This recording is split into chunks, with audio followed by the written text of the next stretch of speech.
Hi hello welcome to Nisha's online academy. നമ്മൾ ഇന്ന് deal ചെയ്യാൻ പോകുന്ന ചാപ്റ്റർ ഏതാണെന്ന് ചോദിച്ചു കഴിഞ്ഞാൽ നമ്മൾ ഫിനാൻഷ്യൽ മാനേജ്മെന്റിന്റെ കോസ്റ്റ് ഓഫ് ക്യാപിറ്റൽ എന്നുള്ള ചാപ്റ്ററിലാണ് നമ്മൾ ഇന്ന് പോകുന്നത്. അപ്പൊ എക്സാമിൽ അതൊരു മൊഡ്യൂളിൽ നല്ല ധാരാളം തിയറി ചോദിക്കാം. 3 മാർക്സിന്റെ ക്വസ്റ്റ്യനിൽ ചോദിക്കാവുന്നതാണ്.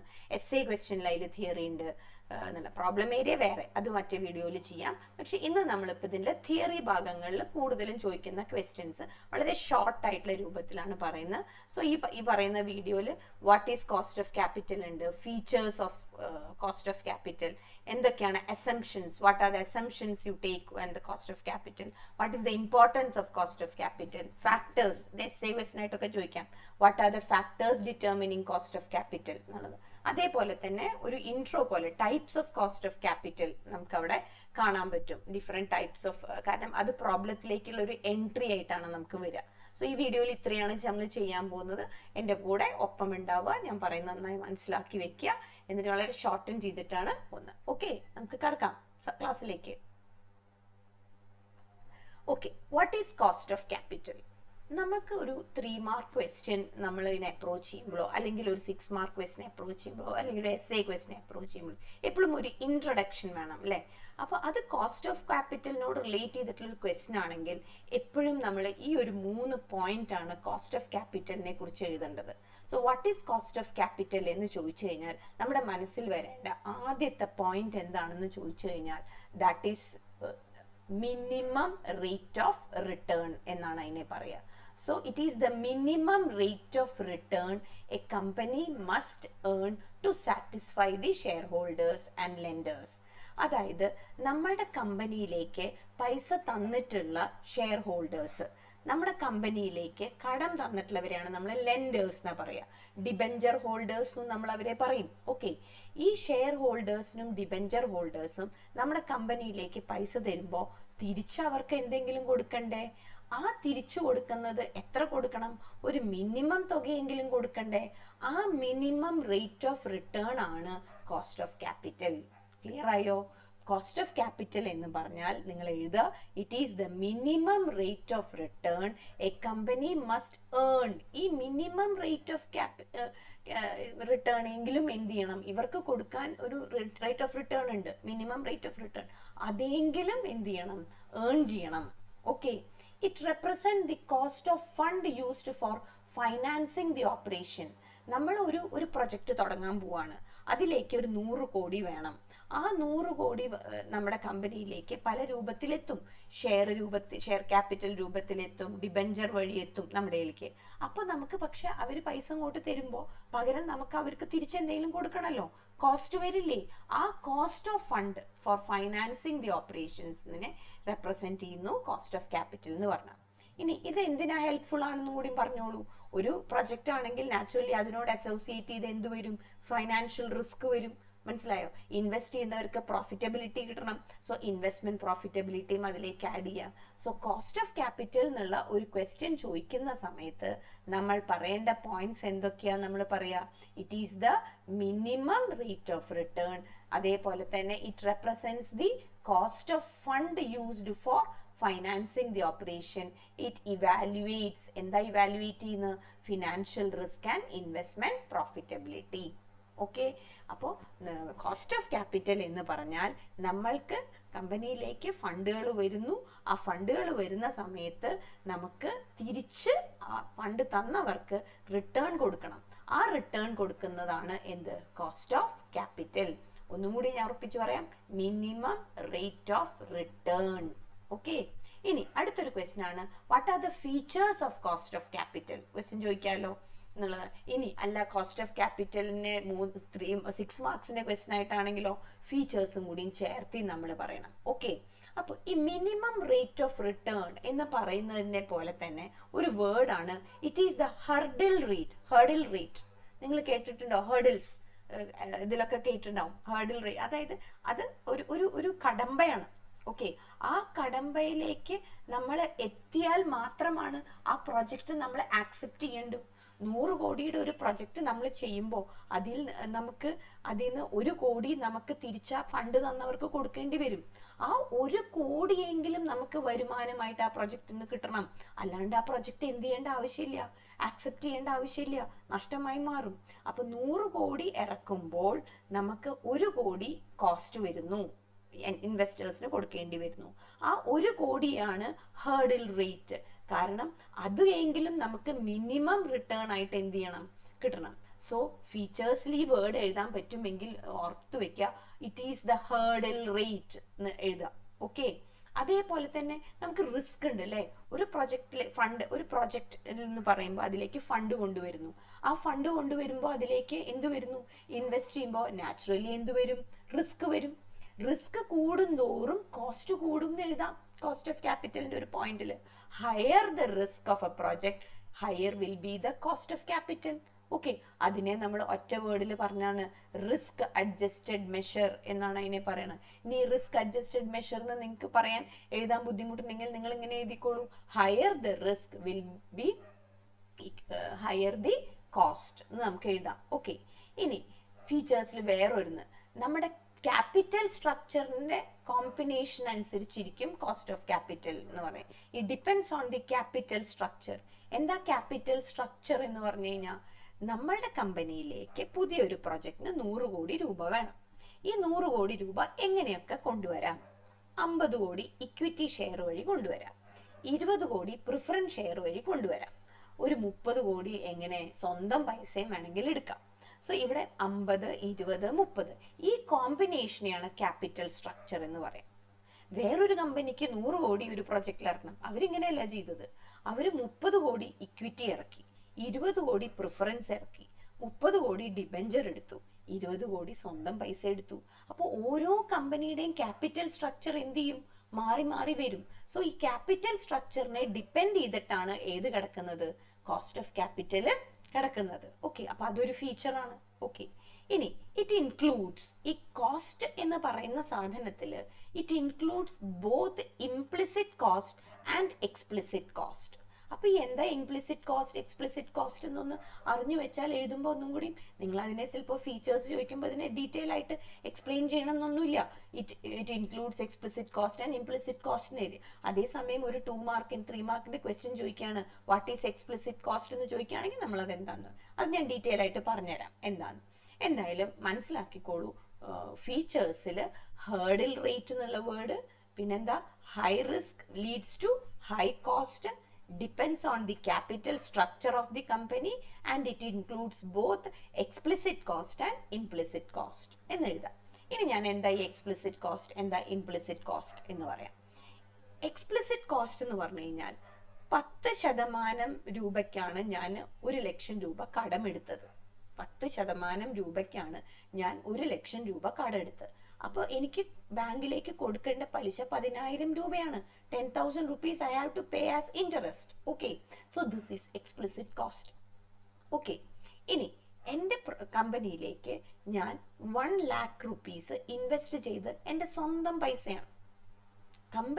കമ്പനിയുടെ സ്വന്തം പൈസ എടുത്തിട്ടാണ് പ്രൊജക്റ്റിലേക്ക് 1 ലക്ഷം രൂപ ഇട്ടത്. സോ അപ്പോൾ എന്താണ് കൊടുക്കേണ്ടി വരിക?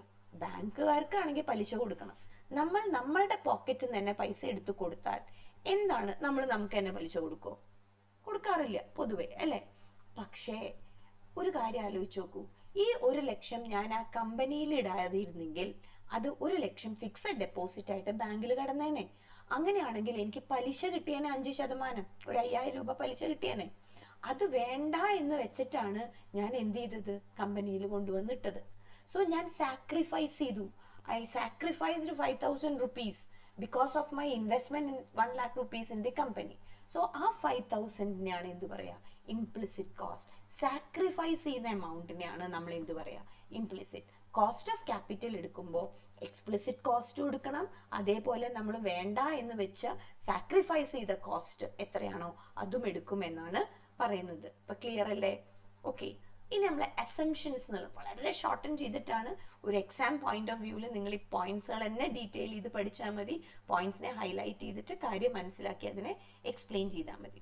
അസംഷൻസിൽ നമ്മൾ എന്താ എഴുതുക നോക്കി നോക്കൂ. നമ്മൾ നേരത്തെ പറഞ്ഞ ഒരു കാര്യം തന്നെ ആ വേർഡ് തന്നെ അവിടെ വന്നു, ഹേർഡിൽ റേറ്റ് എന്ന് കണ്ടു അല്ലെ. ഇനി ഈ ഹേർഡിൽ റേറ്റിന്റെ തൊട്ട് താഴെയുള്ള പോയിന്റ് നോക്കി നോക്കൂ, എന്താ? Minimum rate of return. നമ്മൾ ആദ്യത്തെ പോയിന്റിൽ ഈ സാധനം പറഞ്ഞിട്ടുണ്ട്. What is cost of capital എന്ന് പറഞ്ഞതിൽ നമ്മൾ പറഞ്ഞിട്ടുണ്ട് മിനിമം റേറ്റ് ഓഫ് റിട്ടേൺ എന്ന് പറഞ്ഞിട്ടുണ്ട്.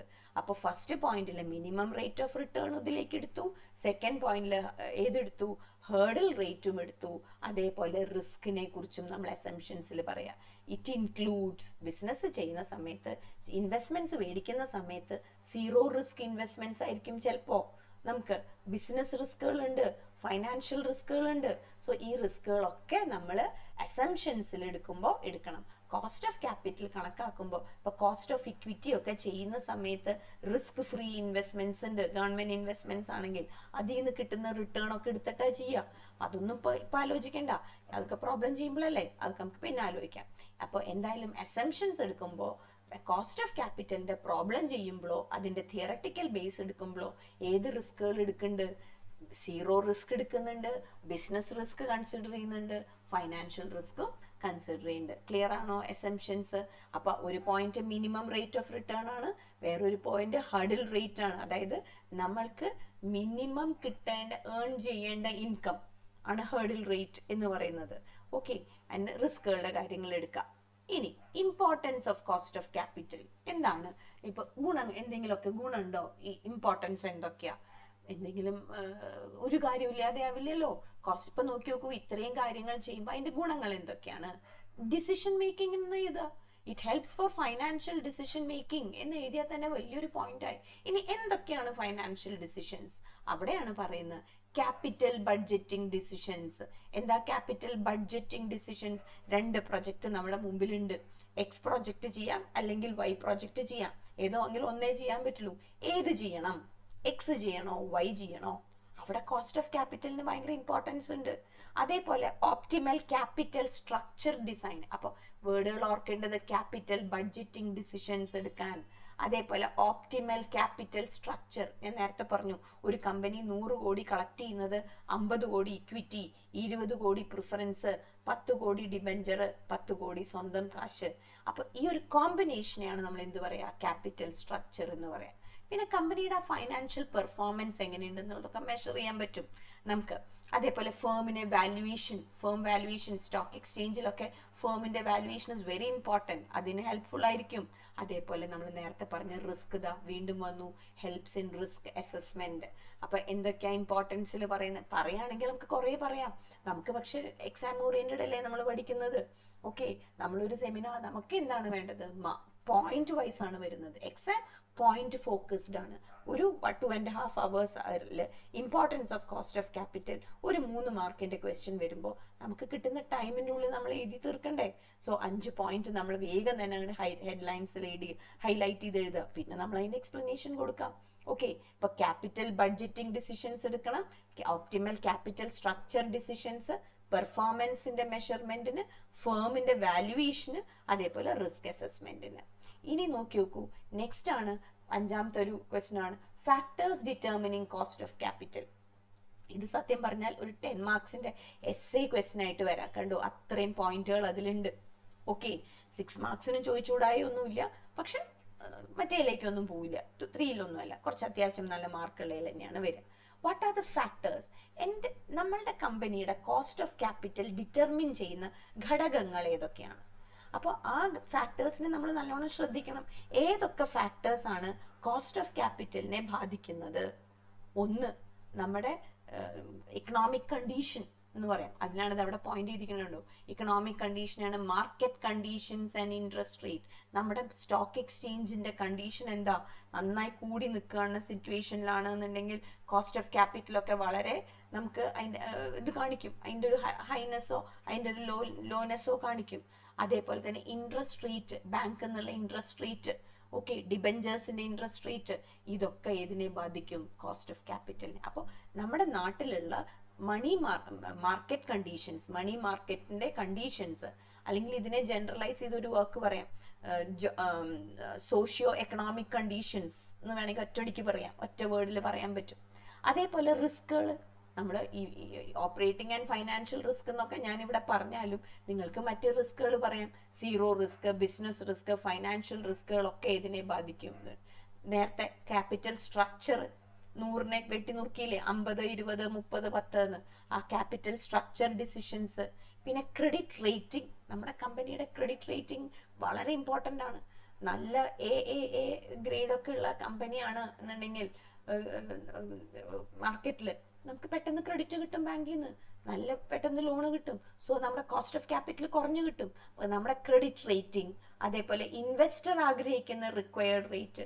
ഞാൻ പൈസ ഇട്ട വ്യക്തിയാണെങ്കിൽ ഞാനൊരു 5% തിരിച്ചു ആഗ്രഹിക്കുന്നുള്ളൂ എന്നുണ്ടെങ്കിൽ കമ്പനി എനിക്ക് അത്ര തന്നാൽ മതിയല്ലോ. അല്ല, ഞാൻ ആഗ്രഹിക്കുന്നത് 7%. അപ്പം ഇൻവെസ്റ്റർ ആഗ്രഹം എന്താണോ, ഇൻവെസ്റ്റേഴ്സ് റിക്വയർഡ് റേറ്റ്. പിന്നെ നാട്ടിലെ ടാക്സേഷൻ പോളിസി, കമ്പനികളുടെ കോർപ്പറേറ്റ് ടാക്സ്, അത് കോസ്റ്റ് ഓഫ് ക്യാപിറ്റലിനെ നന്നായി ബാധിക്കും. ഓക്കെ. ഡിവിഡൻഡ് പോളിസി, കിട്ടിയ ലാഭം വീതിക്കുകയാണ് ഡിവിഡൻഡ് ആയിട്ട്.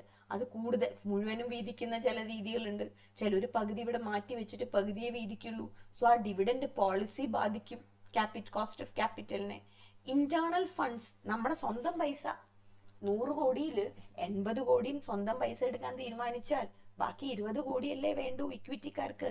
ആ ഇക്വിറ്റി അല്ലേ നമുക്ക് ബാക്കിയുള്ള അത്രയും കോസ്റ്റ് ഓഫ് ക്യാപിറ്റൽ കണ്ടാൽ പോരെ. ഓക്കെ.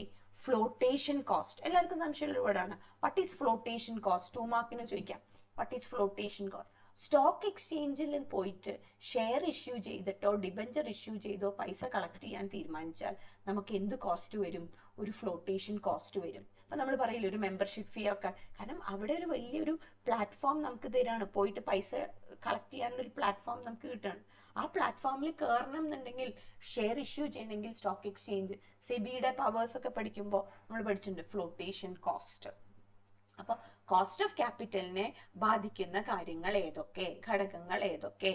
മാർക്കറ്റിലെ കണ്ടീഷൻസ്, റിസ്ക്, ക്യാപിറ്റൽ സ്ട്രക്ചർ, നമ്മുടെ ക്രെഡിറ്റ് റേറ്റിംഗ്. ഇതൊക്കെ നിങ്ങൾക്ക് അറിയാം. നിങ്ങൾക്ക് കടം തരണമെങ്കിൽ നല്ല ക്രെഡിറ്റ് റേറ്റിംഗ് ഉണ്ടാവണം. ഓക്കെ. ഇൻവെസ്റ്ററുടെ റിക്വയർഡ് റേറ്റ്, നാട്ടിലെ ടാക്സേഷൻ പോളിസി, നമ്മുടെ കമ്പനിയുടെ ഡിവിഡൻഡ് പോളിസി, ഡിവിഡൻഡ് കൊടുക്കുന്ന രീതി, ഇന്റേണൽ ഫണ്ടുകൾ ധാരാളം ഉണ്ടോ നോക്കുക. അതേപോലെ ഫ്ലോട്ടേഷൻ കോസ്റ്റ് എന്നുള്ളതാണ്.